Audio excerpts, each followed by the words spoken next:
Hola, bienvenidos a una edición más del podcast semanal, donde estoy revisando las noticias más importantes de la semana. Y les cuento que ya la semana pasada ya ni siquiera pude subir el podcast. Anduve bastante atareado, un poco enfermo, andaba con sospechas de si tenía COVID, no tenía COVID y demás. Este, y luego, pues ya que vi que no tenía COVID, que salió negativa la prueba y todo, me fui a unos días al Festival Internacional de Cine de Guadalajara. Un amigo compitió allá con una película, le fue muy bien. La película se llama Nos hicieron noche, de Antonio Hernández, el director, mi amigo, que se llevó un premio de mejor directora en los premios Mezcal. Pues nos dio mucho gusto. Fuimos a echarle porras por allá y le fue bastante bien, entonces estuvo interesante. Y sobre todo ahora que pues yo al menos ando un poco como, me siento como la canción esa de Silvio Rodríguez que se llama Llover sobre mojado, que dice uno de los versos, eh, por aquí está. Leo que hubo masacre y recompensa, que retoca la muerte, el egoísmo. Reviso pues la fecha de la prensa, me pareció que ayer decía lo mismo. Yo me siento un poco así, como que leo los periódicos y es más de lo mismo, ¿no? este, Pleitos por todos lados, pues ahí las mismas alegatas que llevamos ya varios meses metidos en este asunto. Y de repente yo en lo personal me saturo un poco. Sí, como que ya son señales de que me hace falta un viajecito por ahí. Aunque ahorita se ve complicado el panorama con todo esto de las vacunas y demás, pues son fechas complicadas para salir y despejarse, pero pues bueno, aquí dentro de México hay muchos lugares increíbles para visitar, entonces a lo mejor nos vamos a dar una escapadita próximamente, ya les estaré avisando, pero para esta edición semanal pues vamos a abordar algunos temas. Uno de ellos es el de la reforma energética, que sigue muy en boga ese asunto, con algunas cosas que anunció López Obrador y la secretaria de Energía, Rocío Nale, de por dónde viene esa nueva edición de la contrarreforma, por dónde viene perfilada, y que viene muy a colación también con la crisis energética en Europa. Ahora sí que va junto con pegado ese asunto de, de cómo se han disparado los precios del gas por allá, la falta de gasolina en Reino Unido que ocasionó desabasto y demás, y creo que podemos abordar estos temas, obviamente el tema mexicano comparándolo con lo que está sucediendo en otras regiones del mundo y viendo cuáles son como los pormenores. Voy a abordar un poquito de el escándalo de Emilio Lozoya cenando en un restaurante de lujo, o comiendo en un restaurante de lujo, que fue captado, unas fotografías, toda una polémica. Y al último voy a comentar el tema que yo quería abordar desde la semana pasada, que es las tensiones en el Pacífico, entre China y Taiwán principalmente, y también el proyecto de mini OTAN que se está preparando en aquella región del Pacífico para hacerle frente a China. Este asunto, geopolíticamente hablando, pues es bastante tenso, y no se habla tanto de él en las noticias, pero es un tema bastante trascendente que puede dar de qué hablar los próximos años, meses incluso, y que podría detonar un conflicto violento de gran escala ante este intento de Occidente de acotar el crecimiento de China, ¿no? Entonces vamos a entrarle también a esa parte de la geopolítica, que sabemos que aquí en México no se aborda mucho, la prensa suele ser muy casera, como ya lo he comentado en otras ocasiones, y como que no le entran mucho estos temas, pero a mí me parece que no hay que perderle la vista a ese asunto. Pero bueno, vamos a empezar con lo de la contrarreforma energética. Ahora este lunes, en la conferencia matutina de López Obrador, se presentaron unos datos interesantes sobre la reforma energética. Muchos de ellos ya medio lo sabíamos, pero a mí me pareció que fue muy clara la exposición de la secretaria de Energía, Rocío Nale, que explicaba cómo empresas como Bimbo, FEMSA, Cemex, Kimberly-Clark, Walmart incurrieron en fraude fiscal al simular ser sociedades de autoabasto en generación de electricidad, Y otra vez volvemos como al meollo de lo que ha sido ya la contrarreforma eléctrica de López Obrador, nos las ha ido dosificando en varias entregas y que ahorita pues volvieron a sacar algunas de estos asuntos. Y básicamente pues lo que están tratando es de contener la generación de energía por parte de empresas privadas que supuestamente creaban sociedades de autoabasto, se volvían socios hasta por montos ridículos como de $1 y cosas por el estilo, con algunas empresas generadoras de energía como Iberdrola o unas de estas, y a partir de ahí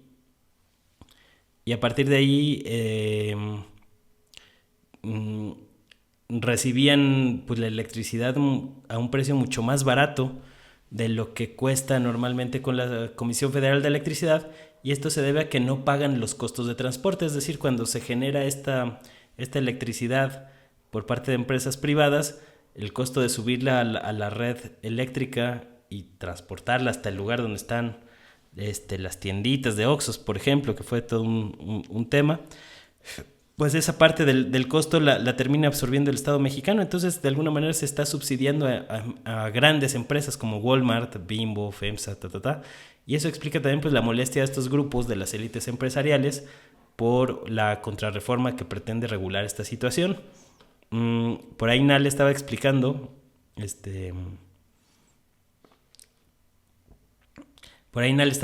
varios de estos asuntos. Aquí están algunos de los tipos de cargas en los contratos de interconexión que tienen estas empresas, el número de contratos que son, las empresas que participan. Y este dato a mí me parecía particularmente interesante. Decía que de las 239 centrales de autoabasto que generan electricidad para 77,000 consumidores, crean un mercado paralelo. Actualmente el 62% de la electricidad la generan privados. La contrarreforma de AMLO planea eliminar, y cito textualmente, modalidades ilegales de generación privada. Es curioso cómo le llaman Ale, ¿no? Modalidades ilegales de generación privada. Y pues ilegales entre comillas, porque sí viene dentro de la reforma energética que planteó Peña, ¿no? De que es abusiva definitivamente, pero digamos que sí hay una parte legal ahí, que de alguna manera también se están saltando las trancas, porque está este asunto de la simulación. Ellos decían que, por ejemplo, que si fueran sociedades de autoabasto, pues de las 239 centrales de autoabasto, pues deberían de ser 239 beneficiarios o un número similar, no 77,000 consumidores.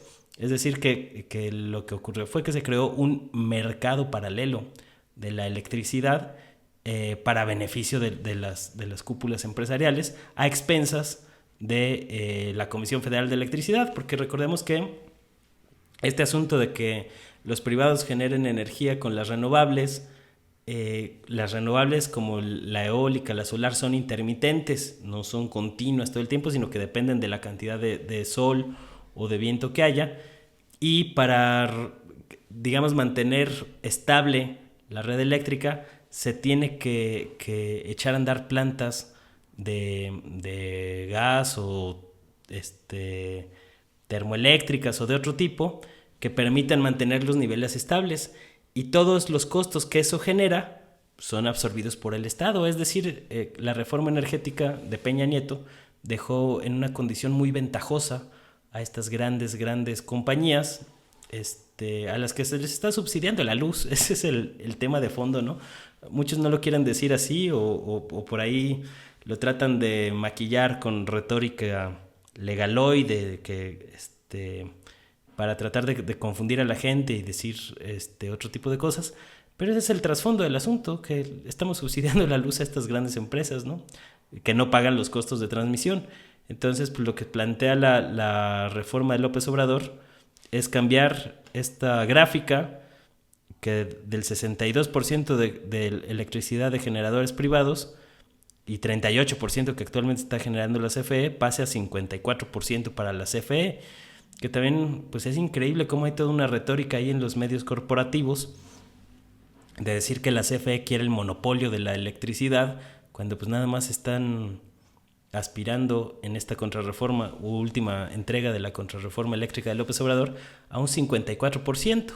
Si a estos personajes del 54% del mercado les parece monopolio, pues bueno, se evidencia mucho de las trampas retóricas que traen en ese asunto, ¿no? Y aquí están como varias modalidades, con las subastas a largo plazo, centrales construidas después de 2013, autoabasto, productores independientes, que son las modalidades con las que están generando electricidad los privados. Perdón.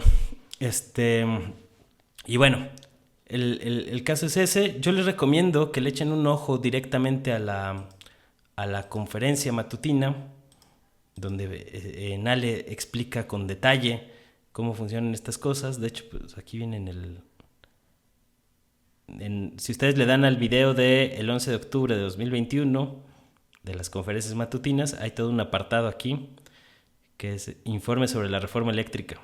Y ahí presentan varios, o sea, no se tienen que echar toda la conferencia como luego nosotros le hacemos. Y pues con eso creo que ya tendrían un material decente para informarse de qué va el tema, y sobre todo, como me lo comentaban ahí en redes el otro día, es importante pues que también la audiencia se informe de fuentes directas, no depender solo de los medios, ¿no? Nosotros estamos aquí como una guía, un referente, un acompañante para que la gente forme su propio criterio, pero sí es importante pues acudir a las fuentes directas de la información. Aquí viene mucho más desmenuzado. Creo que en general fue una exposición bastante clara, que se agradece, porque uno no es común ver a Nale en las conferencias matutinas. Ella está como muy metida en el rollo de la termoeléctrica de Dos Bocas, en la refinería, perdón, de Dos Bocas, allá en Tabasco. Y creo que fue una exposición bastante clara, que también la deja posicionada como una de las personajes más relevantes del gabinete. Me pareció bastante claro su exposición, porque luego se lo dejaban a Bartlett y demás, y pues ahí había bastantes problemas a la hora de explicar estos asuntos, y creo que fue una muy buena actuación de Nale para dejar algunos puntos claros sobre las CIES. Y obviamente pues también un tema que sonó la semana pasada pues es la manera en que la reforma plantea, esta contrarreforma de López Obrador, la nacionalización del litio, que es un tema trascendente debido pues a que el litio es un mineral que se está utilizando mucho para la fabricación de baterías de celulares y de baterías para automóviles eléctricos sobre todo. Entonces es interesante cómo esta contrarreforma plantea por ahí que no se otorgarán concesiones. De hecho, acá está esta es la propuesta de López Obrador, lo que mandó al Congreso con fecha del 1 de octubre. Y por aquí en el anexo viene el párrafo relevante sobre el litio, que es una modificación al artículo 27 constitucional. Lo que se plantea, déjenme ver si lo encuentro rápido. Aquí está. Se le plantea agregar este asunto en el artículo 27, y por aquí dice: el gobierno federal tiene la facultad de establecer reservas nacionales y suprimirlas. Las declaratorias correspondientes, tratándose de minerales radiactivos, litio y demás minerales considerados estratégicos para la transición energética, no se otorgarán concesiones. Es la oración clave para entender la nacionalización del litio. Viene aquí en la página 30 del documento, que fue publicado en la Gaceta Parlamentaria. Y pues obviamente viene más desglosado toda la exposición de motivos de por qué se necesita esta contrarreforma eléctrica y demás. Y aquí pues viene desglosado si le quieren echar un ojo, pero pues es bastante rollo, a veces no fácil de entender y de digerir. Pero viene aquí como sintetizado un poco de lo que comentó Nale en la conferencia de prensa, más platicadito, ¿no? Entonces ahí para que le echen un ojo. Y eso del litio pues me parece interesante, no sé, porque sí es un mineral que va a ser muy disputado en los próximos años. Y lo que hizo el gobierno de López Obrador es decir, bueno, ya se otorgaron algunas concesiones de litio en los años previos.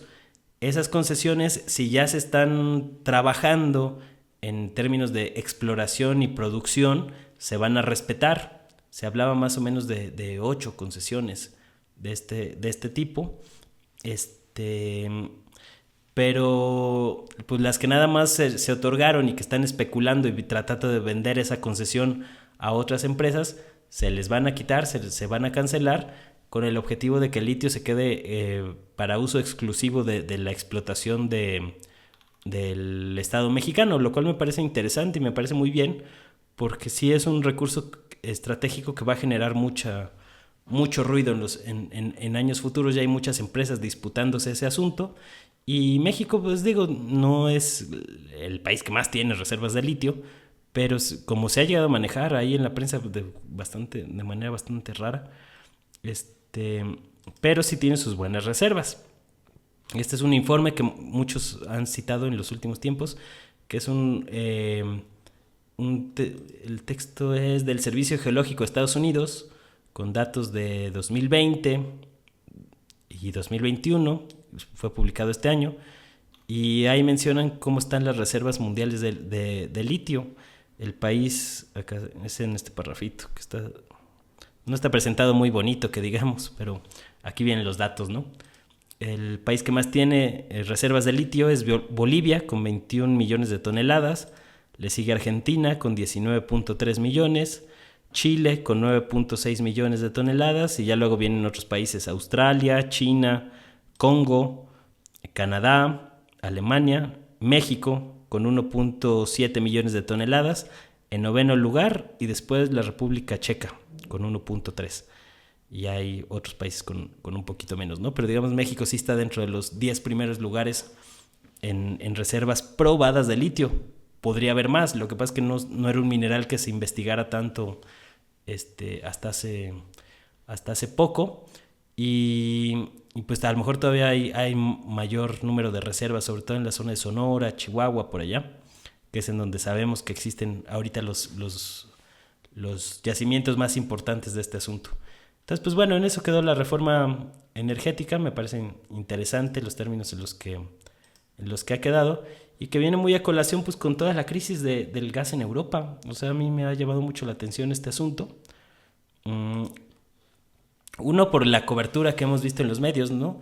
Cuando estaban estos estantes vacíos en Reino Unido por desabasto de gasolina y de alimentos, por toda una situación relacionada con el Brexit, la política económica, los estragos de la pandemia y demás, pues es una cobertura que dista mucho de cuando se habla de desabasto en países como Venezuela, y ahí es cuando ves la hazaña de algunas coberturas informativas, ¿no? De cómo en algunos países se les van con todo, la prensa hemisférica y hegemónica, y a otros países son bastante laxos y siempre tratan ahí de maquillar un poco el asunto. Y eso está pasando justamente con este tema de la crisis del gas. Acuérdense que ya venimos de varias semanas de ver cómo se han disparado los precios de la electricidad en países como España. En Alemania incluso a mí me sorprendió mucho. A ver si por aquí lo tengo. Lo tuiteé hace unos días, de cómo en países como Alemania incluso pues estaban hablando de en países como Alemania estaban hablando, había spots por parte del gobierno señalando cómo debían de cubrir sus casas ante los posibles apagones en lo más crudo del invierno europeo, que sabemos que pues es bastante fuerte. Se necesita pues electricidad para la calefacción y todos estos temas. Y el gobierno de Alemania, una de las potencias económicas del mundo y de la Europa continental, pues estaban advirtiendo que podía haber apagones masivos, que pondrían en un serio predicamento a la gente en medio del invierno. No lo tengo por aquí. No recuerdo si lo tuiteé por aquí o dónde, pero me impactó mucho ver ese anuncio como advirtiendo que se podían producir apagones masivos a gran escala. Y cuando uno trata de entender la crisis del gas, pues mucho o una de las principales razones tiene que ver con cómo se han disparado los precios. Ahí están las consecuencias del libre mercado que tanto defienden algunos, ¿no? En países aquí como México.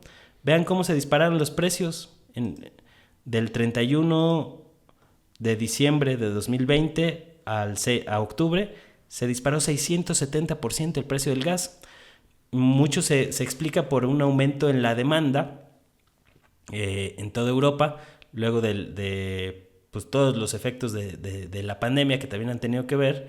Pero pues el problema de dejar al llamado libre mercado este tipo de insumos energéticos, pues nunca se prevén momentos de crisis, ¿no?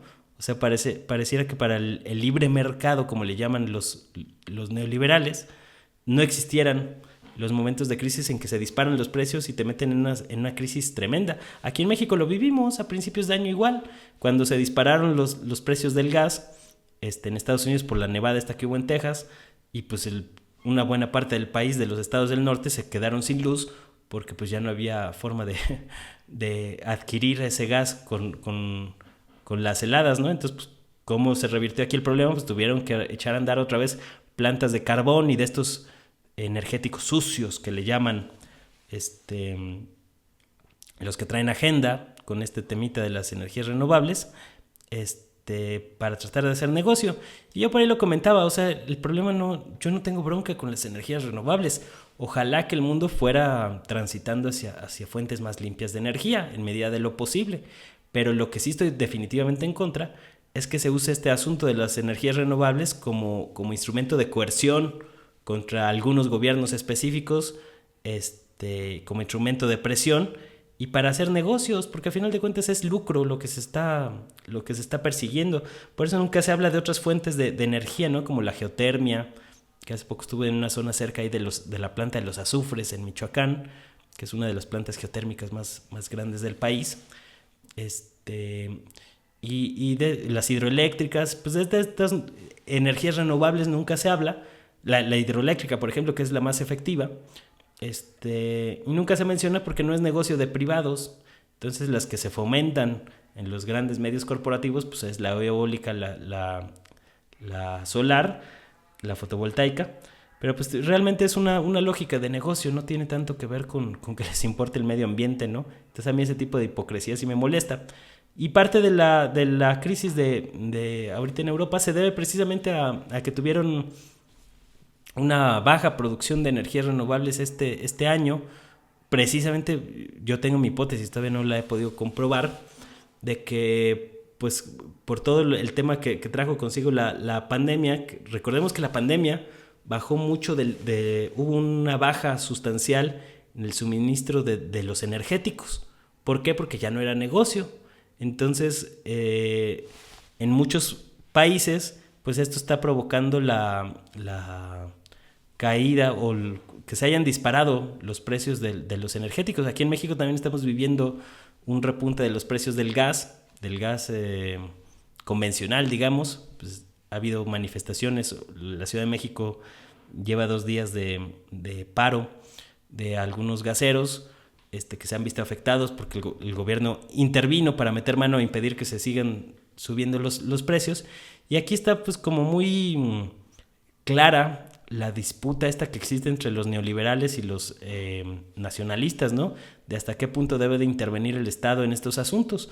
Desde mi perspectiva, pues es evidente que el gobierno pues está ahí para impedir que escalen los precios de los energéticos a un punto en el que se genere una crisis y que la gente no pueda tener calefacción en el invierno, en el caso europeo, ¿no? O en el caso de los mexicanos, pues de que se disparen los precios del gas y que se convierta en un problema para hacer comida, todo lo que implica de inflación y demás. Entonces es un cóctel bastante interesante cómo se ha ido construyendo esta crisis energética, que pues obviamente está muy matizada en los medios. Yo estaba revisando algunas coberturas de la prensa europea en general, y es increíble cómo todos se lo achacan a Rusia. O sea, los rusos y Putin siempre es el villano de la película, ¿no? Según los europeos, y tienen la culpa de todo. Le echan la culpa de absolutamente todo, a niveles que ya me parecen irracionales y patéticos, ¿no? Yo por eso cada vez tengo más desconfianza de de esta prensa europea, que cada vez la veo más sesgada. No sé si siempre ha sido igual de sesgada, muy probablemente sí, pero que ahorita con la posibilidad de contrastar información de otros países, pues ese es,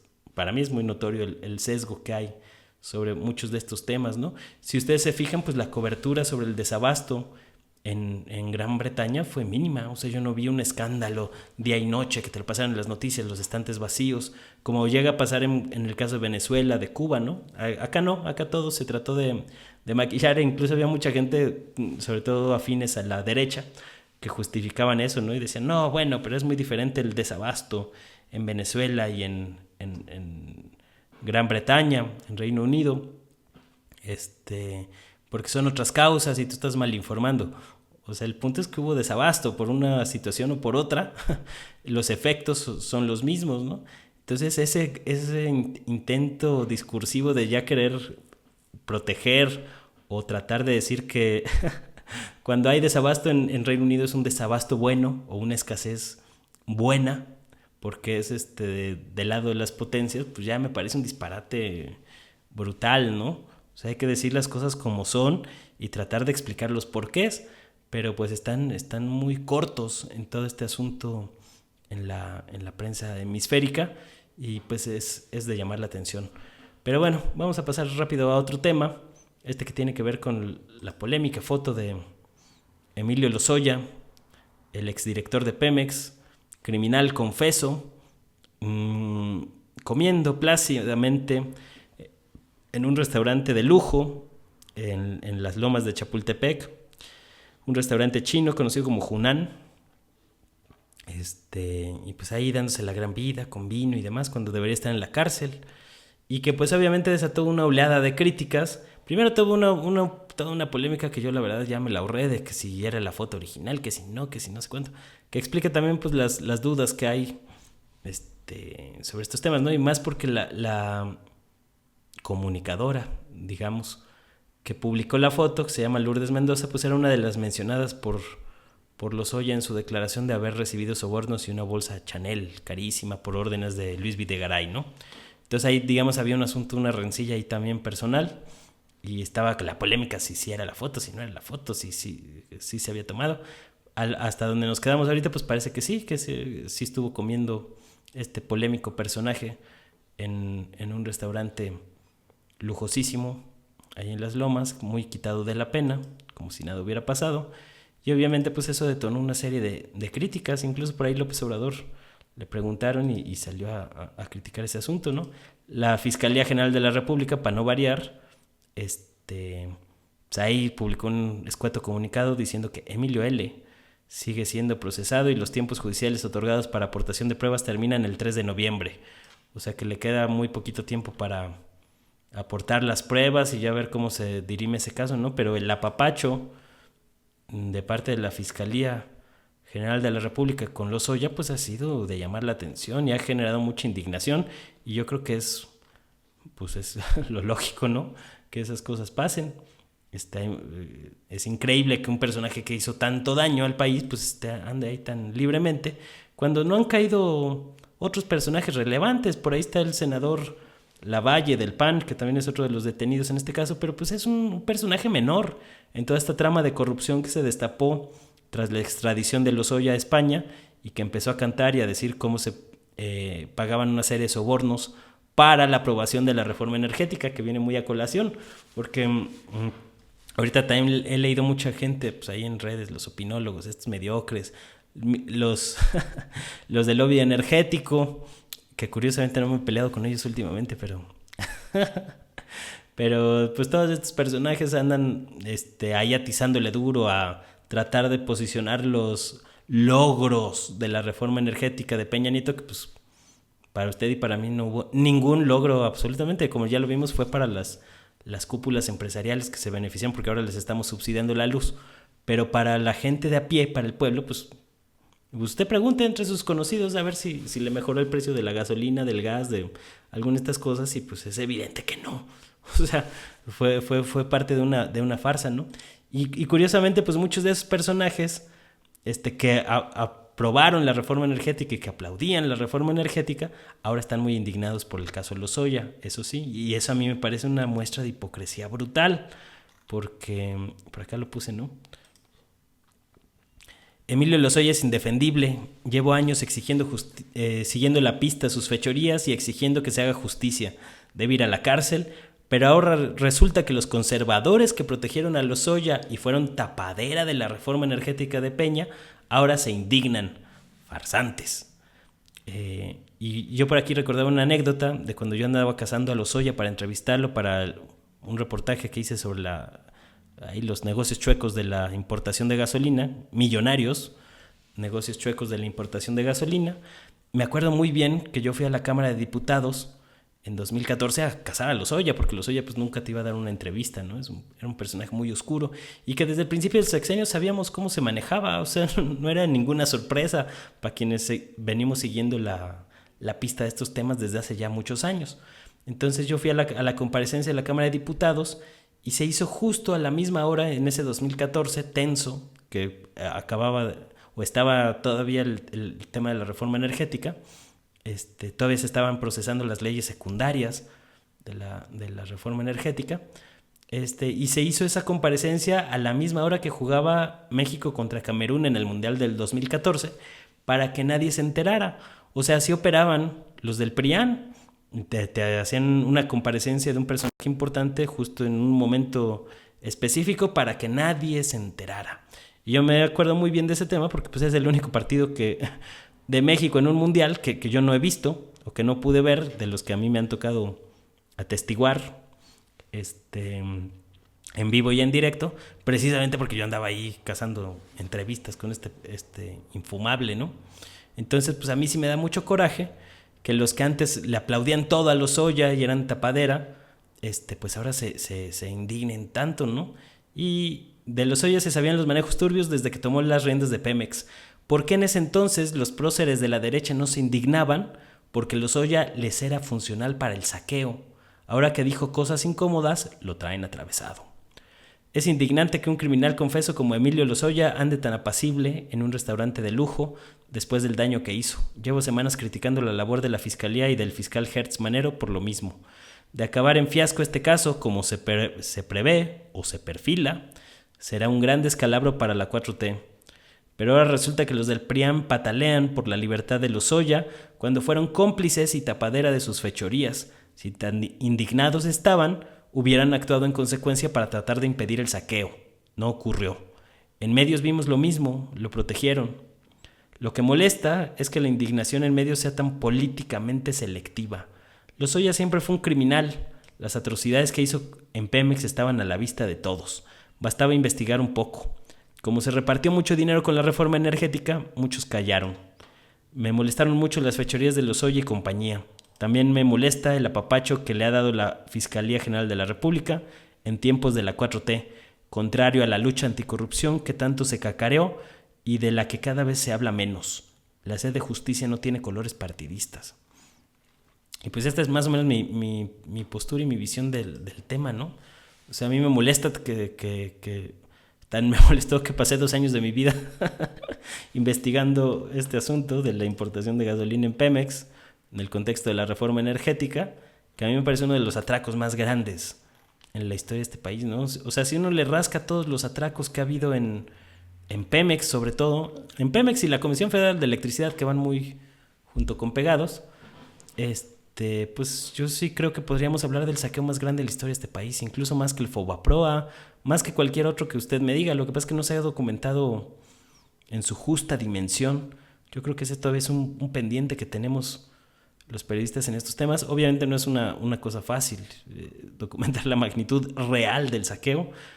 Tiene muchos vericuetos, muchas letras chiquitas por ahí que hacen difícil este tema, pero que, bueno, pues algunos sí nos indignaban las fechorías de Lozoya desde que se estaban cometiendo y por eso nos metimos a investigar este asunto, no nada más ahorita, que muchos columnistas y opinólogos y opinadores de la comentocracia nacional, pues ahora sí les indigna porque lo usan para pegarle al gobierno de López Obrador, ¿no? Que también yo creo que hay que hacerle una crítica, sobre todo a la labor de Gertz Manero al frente de la Fiscalía, pues cada vez es más insostenible, ¿no? O sea, por eso les decía que yo me senté como en canción de Silvio Rodríguez, de que me pareció que ayer la prensa decía lo mismo, porque pues yo llevo ya semanas, meses, criticando la labor de la Fiscalía y pues seguimos, ¿no? En el impasse total. O sea, no avanza la Fiscalía. Y si ustedes se fijan, como lo comentaba ahí en el tweet, cada vez López Obrador y el proyecto de la Cuarta Transformación, cada vez le van bajando rayitas a este asunto de la lucha anticorrupción, porque no ha habido los resultados esperados. Estamos muy lejos de los resultados esperados. Ahí se avanza poquito en unos temas, ahí a cuentagotas, pero para las expectativas que había y para las promesas que hubo, pues estamos quedando muy cortos. Esa es la realidad. Obviamente también a mucha gente de simpatizantes extremistas, diría yo, de López Obrador y de la Cuarta Transformación tampoco les gusta que se hable de estos temas, pero pues es la verdad. O sea, es notable la falta de resultados en este asunto. ¿Qué pasó con todo el tema de la consulta popular para enjuiciar expresidentes y demás? Que se hizo todo un rollo. Pues ya pasaron 2 meses de ese asunto. Ya pasó, se hizo el 1 de agosto, ya pasó septiembre, ya pasó octubre y no sabemos nada de ese tema y muy probablemente no va a quedar en nada. A mí me parece que ese tema de la consulta pues está reflejando muy bien, ¿no? Es una metáfora muy adecuada de lo que ha sido la lucha anticorrupción en este sexenio, que ha sido, sí se han, digamos, desarticulado muchas de las mecánicas estructurales, ¿no? O sea, lo vemos con el tema de las factureras, que yo creo que ahí sí hubo un combate frontal al tema de corrupción. Pero a la hora de ir por personajes específicos, que hicieron mucho daño al país y que paradójicamente pues López Obrador impulsó una consulta de la que ahora se desentiende todo mundo y nadie le quiere entrar, ¿no? Es decir, ¿qué caso tiene hacer una consulta y fomentar esos asuntos si no vas a hacer nada? O sea, se queda en pura retórica baldía y eso, lejos de fortalecer la democracia participativa, la debilita, porque pues con qué ímpetu o ánimo va a ir a la gente a salir otra vez a las urnas, que 6 millones de votos no son poca cosa, lo que se juntó en la consulta popular. Pues si en los hechos no está sirviendo de nada. Digo, yo sabía cuando yo estaba también con ese rollo y que yo también fui promotor de la consulta, que sí se debía de participar. Yo sabía que esto podía pasar, o sea, este escenario yo lo tenía planteado, pero creo que justamente era importante generar esa presión para que pasen cosas. O sea, así como López Obrador a veces dice que se tiene que empujar al elefante, los ciudadanos también tenemos que empujar a ese elefante reumático, que es el gobierno. Y parte de ese elefante reumático, desde una perspectiva ciudadana, pues es también el presidente de la República. Entonces, en este asunto, pues la consulta ciudadana era un mecanismo que nos iba a permitir empujar a ese elefante, ¿no? Pero se ha ido diluyendo ese asunto. A mí sí me molesta. Y que ahora ya se habla de la revocación de mandato cuando todavía no pasa nada con lo otro. Todo este asunto de la justicia del pasado y demás, pues se queda en pura retórica y en pura politiquería. Y pues yo sí lo voy a señalar con la pena, aunque a muchos les moleste, pero pues las cosas como son. O sea, porque si no, ¿a qué estamos jugando, no? Pero bueno, ya hablado de ese tema sobre la lucha anticorrupción y demás, que pues ahí va bastante torpe, voy a hablar un poco de este asunto de cómo se han ido agudizando las tensiones entre China y Taiwán en las últimas semanas. Ya el ejército chino amenaza con aplastar a cualquier costo las intenciones separatistas de Taiwán. Vamos a revisar un mapa porque si no va a ser un poco difícil entender el pleito, ¿no?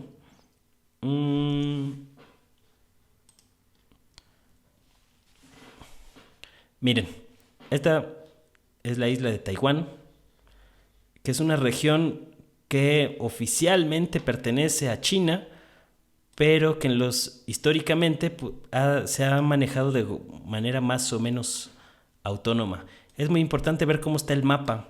Fíjense, acá está China, país gigantesco, la región del Pacífico, las Filipinas, cerca de Taiwán, más abajo Indonesia, Australia está por acá. Fíjense bien en Australia porque también es parte de la historia, ¿no?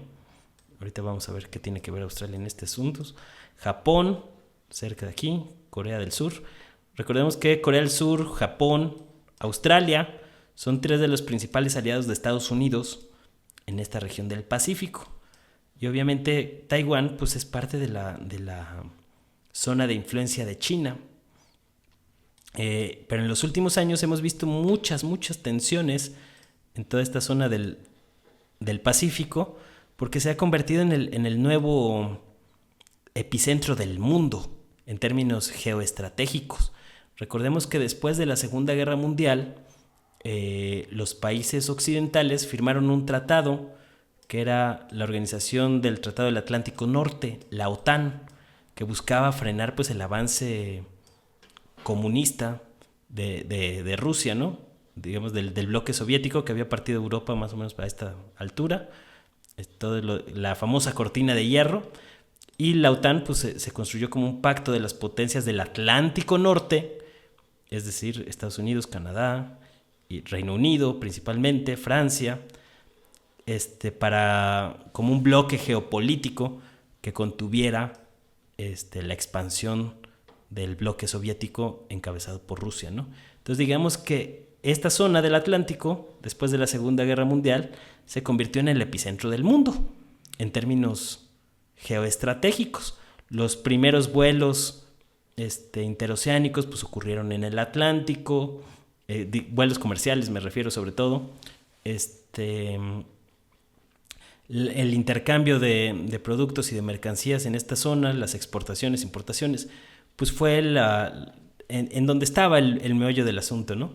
Pero ¿qué ha pasado en los últimos años? Que Europa ha ido perdiendo potencia, ha venido un proceso de desgaste paulatino con Estados Unidos, y la economía gringa ha pasado lo mismo, porque a partir del proyecto neoliberal, toda la planta industrial que tenían estas grandes potencias, o sea, había muchas fábricas antes en todo Occidente, por una cuestión de maximizar rentabilidad de costos, se trasladó a los países asiáticos, principalmente a China, pero pues también a todo lo que se llama el sureste asiático, Indonesia, Filipinas, Vietnam, Tailandia, Malasia.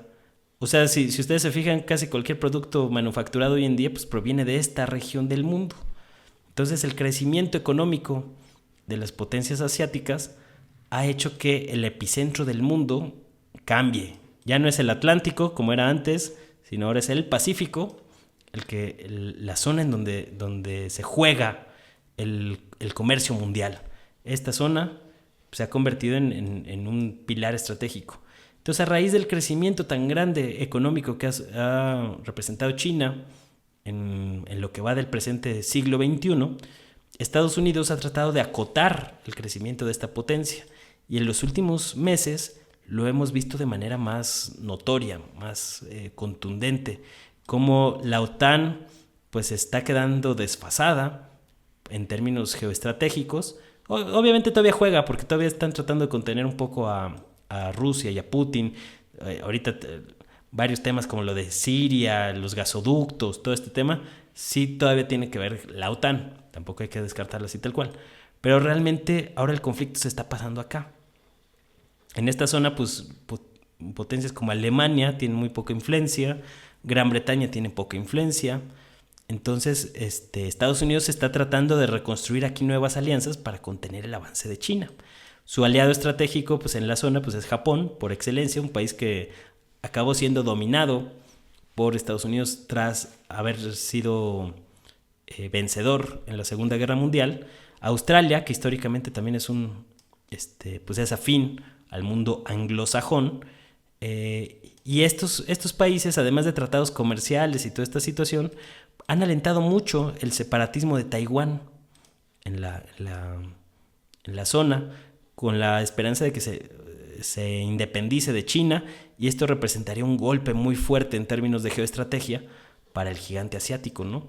Entonces, cuando uno ve las noticias y cómo se han agudizado las tensiones, de cómo China incluso podría invadir Taiwán para impedir que se separe o que se declare independiente, pues eso muestra muy bien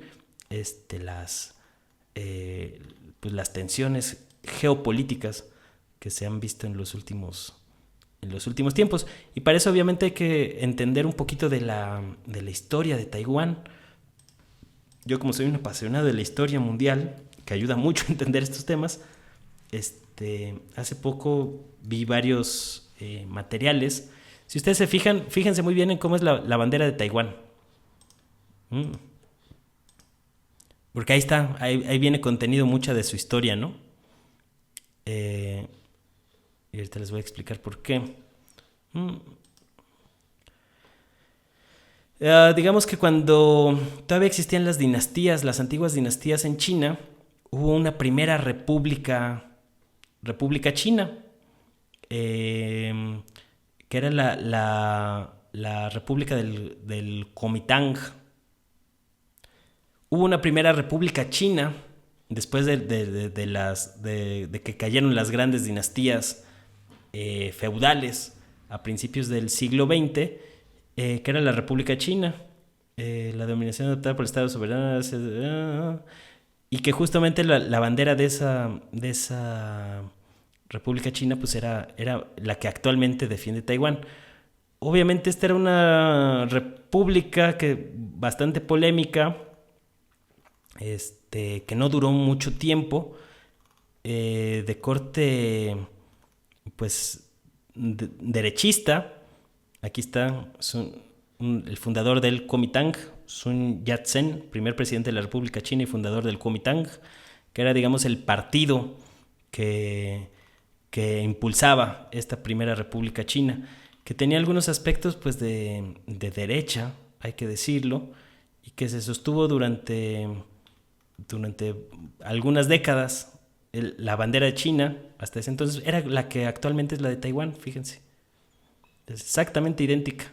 Entonces te habla de cómo en Taiwán sobrevivió esta primera república china, que tuvo un dictador bastante polémico. Ahorita les voy a decir quién era. Disculpen se me van los nombres porque no me acuerdo exactamente el nombre de este personaje. Debe estar por acá.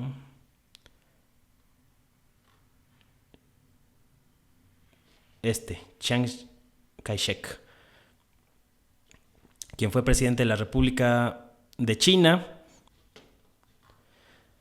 Bueno, el caso es que este personaje, Chiang Kai-shek, fue un gobernante de esta primera República de China, que sucedió al periodo de las dinastías y que se mantuvieron algunas décadas en el poder hasta que llegó la guerra civil. Y la guerra civil fue encabezada por Mao Zedong, con una visión pues marxista, comunista, y que el triunfo de la revolución de Mao pues acabó construyendo esta segunda República China, la República Popular China, que es como la conocemos actualmente, con su tradicional bandera y demás, ¿no? Que es esta. Y el Partido Comunista Chino en la actualidad y demás, pues depende de esta ideología o de este triunfo ideológico, político de Mao Zedong, que digamos, pues hay que entender cómo se dividió esta brecha entre la República Popular China, que es la que gobierna en la actualidad con el partido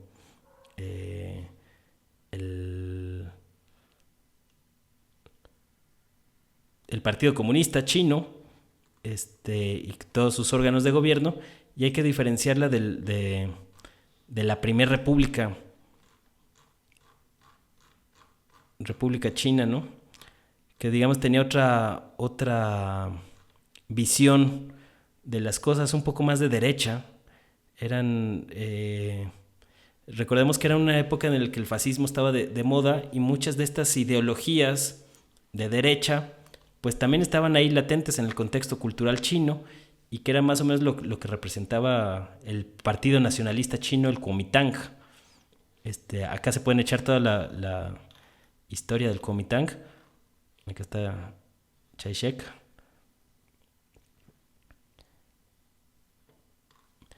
que vivieron durante muchos años pues enemistados con la revolución comunista de Mao. Entonces, los remanentes o los de ese asunto siguen todavía estando muy vivos en el conflicto entre China y Taiwán. Que en Taiwán pues siempre han operado con cierta autonomía, ¿no? Que no era tanto problema. Es un poco parecido al problema que existe entre Cataluña y España, ¿no?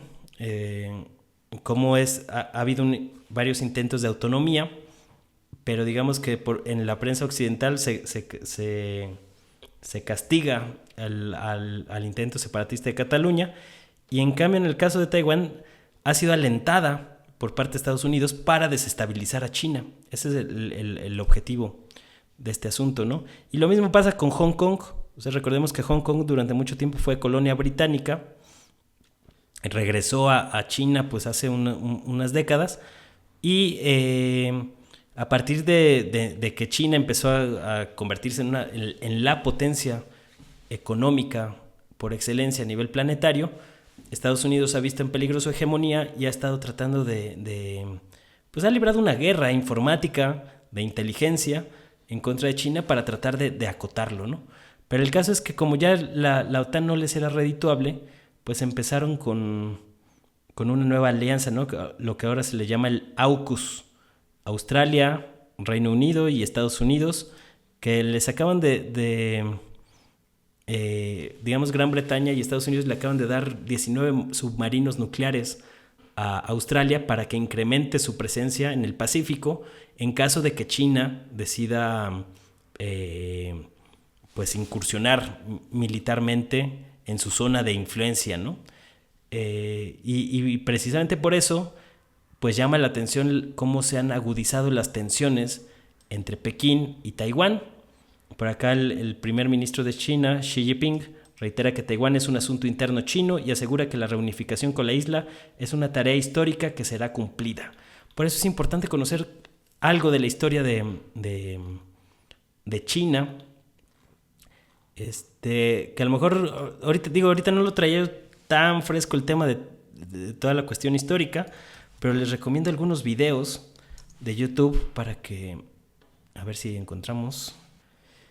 En este canal de El Mapa de Sebas explican bastante claro todo lo que estos asuntos históricos, y ahí te puedes dar una idea bastante clara de cómo fue todo este asunto de la Primera República China, cómo llega el Kuomintang al poder con Chiang Kai-shek, y posteriormente pues cómo cae este régimen con el auge de Mao, ¿no?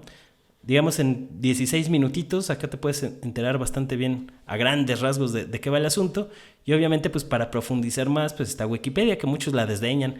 Ay no, este tipo nada más da datos de Wikipedia como si fuera cosa menor, ¿no? La mayor enciclopedia en la historia de la humanidad, disponible gratis para leerla. Y muchos la desdeñan como si fuera una baratija, algo chafa, ¿no? Cuando la cantidad de datos y de conocimiento que uno puede extraer de la Wikipedia, a mí me parece increíble. Se me hace de los grandes proyectos que todavía hay en la red, que se mantienen todavía gratis, increíblemente. Ha sobrevivido a este proceso de privatización e industrialización del Internet de milagro. Todavía no tengo muy claro cómo se ha mantenido Wikipedia en esta lógica, pero ojalá que siga así, porque la cantidad de datos que hay en Wikipedia, a mí a veces me pasa que me pongo a leer en Wikipedia, y como tiene miles de hipervínculos cada artículo y tiene sobre todo fuentes, a veces dicen, no, es que cualquiera puede poner cualquier cosa en Wikipedia. Pues sí, pero mira la cantidad de referencias que tiene.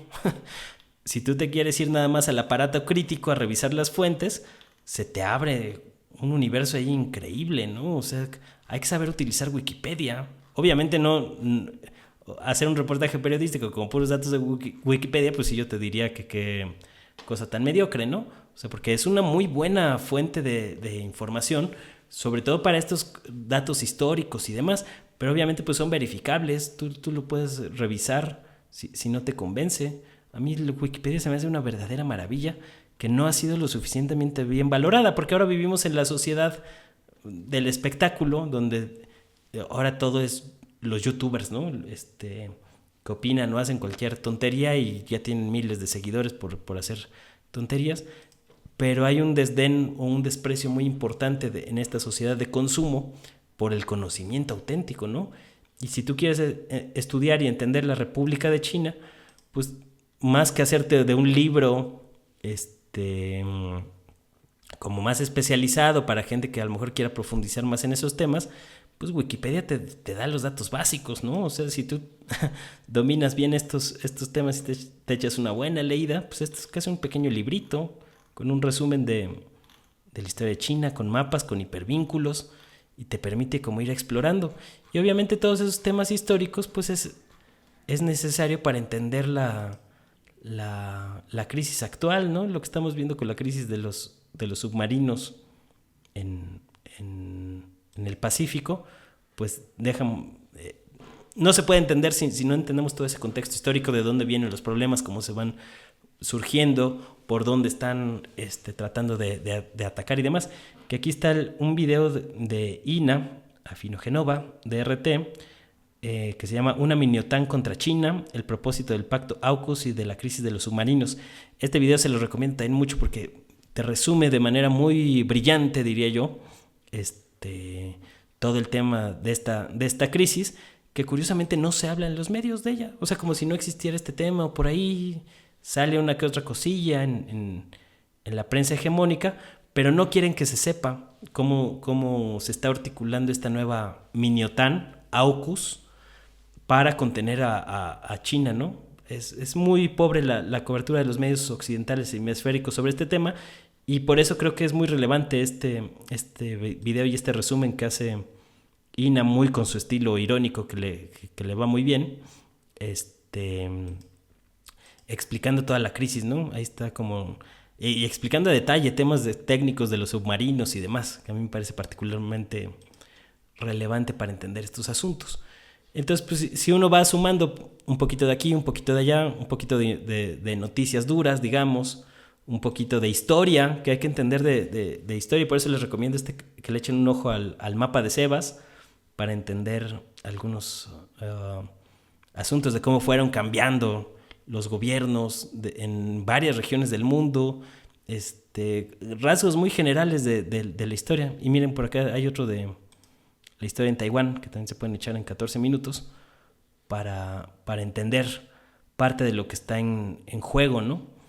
Entonces, digo, obviamente son datos como muy generales, como muy de escuela. De hecho, el formato del canal el mapa de Sebas es como muy de monografía de escuela, de las que uno compraba o hacía en esos tiempos análogos en los que no teníamos internet a disposición todo el tiempo y nos dejaban colorear mapas y cosas de ese estilo, ¿no? Como que capta esa esencia este canal, pero los datos son interesantes porque te lo va explicando así muy monográfico y ayuda a entender cuestiones históricas. Obviamente también pues está toda la parte de Wikipedia que ya les comentaba, para ahondar en estos asuntos y que nos van a permitir ampliar los horizontes, porque leer noticias pues no nada más es leer los periódicos, sino hay que también contextualizarlo, hay que saber un poco de geografía para entender dónde está el mapa, quién está jugando en dónde y demás, hay que saber de historia para saber de dónde vienen esos choques ideológicos o esos problemas de varias décadas atrás, no surgieron por generación espontánea, sino que son procesos históricos culturales que toman muchos años, y pues obviamente también entender cómo hay imperios que crecen y hay imperios que decaen en la historia de la humanidad. Nunca ha habido un imperio que se mantenga durante pues varios milenios. Siempre todos tienen su punto de auge y su caída. Es una constante en la historia de la humanidad, y que también viene muy a colación ahora con todo este tema ahora que estamos con la polémica del descubrimiento de América o la invasión de América, o mejor dicho, el inicio de la colonización europea sobre el continente. Por aquí hicimos un videíto explicando y resumiendo esa polémica en los últimos días, luego de la solicitud de perdón de López Obrador, los dimes y diretes con la ultraderecha española, que pues traen pleito con todo mundo.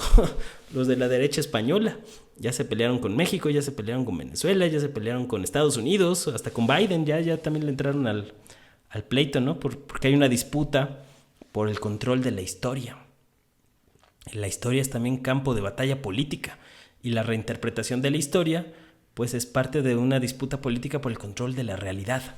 Yo siempre menciono que la política es una disputa por el control de la realidad y esa disputa se da en términos de lenguaje, en términos discursivos, en términos narrativos. Es una lucha de narrativas la que vemos constantemente en la política y eso explica pues muchos de los fenómenos que vemos. Obviamente si en los medios, pues yo por eso también siempre me burlo un poco y critico que en los medios y en la prensa mexicana no hay dimensión histórica. O sea, te hablan los opinadores como si toda la historia del país, del mundo, fuera a partir de la época neoliberal o del liberalismo y como si para atrás no hubiera habido nada, ¿no? Eso es un sesgo tan brutal que pues obviamente te achica la visión y ya te impide ver procesos históricos de largo alcance que se están gestando actualmente en nuestro tiempo, pero que muchos de estos personajes o estos comentaristas mediocres son incapaces de ver porque carecen de dimensión histórica. Por eso es muy importante conocer de historia. Es vital para entender de asuntos políticos. Pero en la prensa hegemónica, tanto en México como en Occidente en general, pues nada más se habla de dos temas, que es los que yo siempre critico. Crecimiento económico y democracias liberales. Tú lo sacas de esas coordenadas de debate y no saben nada, no saben de antropología, no saben de historia, no saben de ciencias duras, no saben de biología. Entonces como que siento que las opiniones pues son bastante limitadas de muchos de estos comentócratas, ¿no? El problema es que estas opiniones limitadas pues tienen una repercusión importante en gente con un criterio también bastante limitado, porque vivimos en esta sociedad del espectáculo donde no se premia el conocimiento, sino que es lo que se exacerba, pues es la popularidad, muchas veces chistochona y barata, que busca entretener para seguir alentando el consumo. O sea, incluso en las redes, que durante algún tiempo algunos creían que iba a ser una alternativa a la televisión, pues vemos que cada vez se parecen más a la televisión, cada vez te ponen más restricciones en las redes sociales. Si manejas temas duros que hay que discutir y hay que entrarle, temas noticiosos, YouTube te los desmonetiza, por ejemplo, y en cambio premia pues videos simpáticos que pueden ser muy populares, pero se está convirtiendo gradualmente pues en la nueva televisión, en la nueva caja idiota. Obviamente con más apertura, porque pues tú puedes encontrar materiales que no podrías encontrar en la televisión, pero esa es la tendencia que están siguiendo ahorita las grandes redes sociales, que se han privatizado, se han industrializado, y que por eso hay que entender pues en dónde estamos parados, ¿no? Precisamente por eso necesitamos dimensión histórica también de este proceso del internet, de cómo se ha ido gestando esta revolución digital, las implicaciones históricas que tiene dentro de los procesos de producción, pues para poder abrir los ojos y tener más conciencia de los alcances y de dónde estamos parados en todo este asunto, ¿no? Pero bueno, ahora sí, no me extendí tanto. Les digo que ando así un poco pues que ya falta de unas buenas vacacioncitas. Últimamente le he estado metiendo a la música, por ahí échenle un ojo al videíto que subí de la pandemia, que quedó más o menos, fue de lo que pude rescatar. Y voy a estar subiendo más videos de este estilo porque tengo ahí mucho material que ya quiero sacar a la luz. No quiero que se me empantane ahí o que se me mosquee canciones que tengo. Yo creo que este año ya voy a editar los poemarios, ya ahora sí a publicar los poemarios que tengo por ahí pendientes. Creo que me voy a tomar un par de semanas para hacer todos esos pendientes. Próximamente ya les estaré informando y ahí sí me voy a desconectar de todo. O sea, yo creo que no voy a hacer podcast como en 3 semanas. Les aviso. Pero también es necesario de repente desconectarse de estos temas porque luego también cansan mentalmente, o al menos a mí. Hay gente que sí sobrevive muy bien, que puede estar las 24 horas hablando de política, de grillas, de conflictos, de dimes, de diretes. Yo no. O sea, yo sí necesito distraerme con otros temas. Porque si no, no rindo. No aguanto. O sea, yo soy de la idea de que hay que ponerse los guantes de box cuando hay que ponérselos, pero que no puedes vivir permanentemente en conflicto, ¿no? Entonces también hay que tener tiempos para relajarse, para despejarse, para abrir la mente, porque si no te quedas enfrascado pues en esa coyuntura de todos contra todos y en una dinámica pues, que a la larga es muy nociva. O sea, yo sí creo que la política es algo que tenemos que entrarle, pero tampoco es lo único en la vida. O sea, hay otras dimensiones de la existencia humana que también debemos de explorar con la misma intensidad. Obviamente ahorita son tiempos álgidos en lo social, en la política mexicana, y hay que vivirlos como tal. Tampoco hay que renegar de este momento que estamos atravesando, que es un momento histórico, es un momento muy interesante en muchos aspectos, ¿no? Pero pues también hay otras cosas que hay que disfrutar, hay que reconectarse con la naturaleza, hay que visitar el campo, los árboles, el agua, hay que reconectarse con la espiritualidad, con los dioses, hay que leer buena literatura, fantasía, libros. Por ahí tengo varios libros que no, por esta dinámica de trabajar y estar metido en temas políticos todo el tiempo opinando o analizando o investigando temas de la reforma energética y que si los oye, que si no sé qué, pues no puedo, uno no tiene chance de ahondar, ¿no? Por ahí estoy ahorita retomando a José Saramago con el libro este de las intermitencias de la muerte, pero pues no he podido avanzar mucho precisamente por andar en estos asuntos. Entonces sí me quiero tomar unas semanitas para despejarme un poco y ya regresar con las pilas recargadas, que creo que me hace falta. Y en ese inter pues voy a estar subiendo muchas cancioncillas y cosas por el estilo. Y traigo ahí varias sorpresas para el canal. O sea, tuvimos que reinventar algunas cosas. Traíamos un proyecto que se acabó cayendo, para variar. Pero va a haber sorpresas aquí en el canal. Lo que pasa es que cuesta mucho trabajo construir esas cosas. Nos va a tomar todavía un par de mesecitos, pero se va a poner interesante. Confíen. Pero bueno, muchas gracias a la gente que me sigue en redes. Échenle un ojo ahí a la cuenta de Twitter donde estoy de tiempo completo, Manuel H. Borbolla, en la página en el canal de YouTube.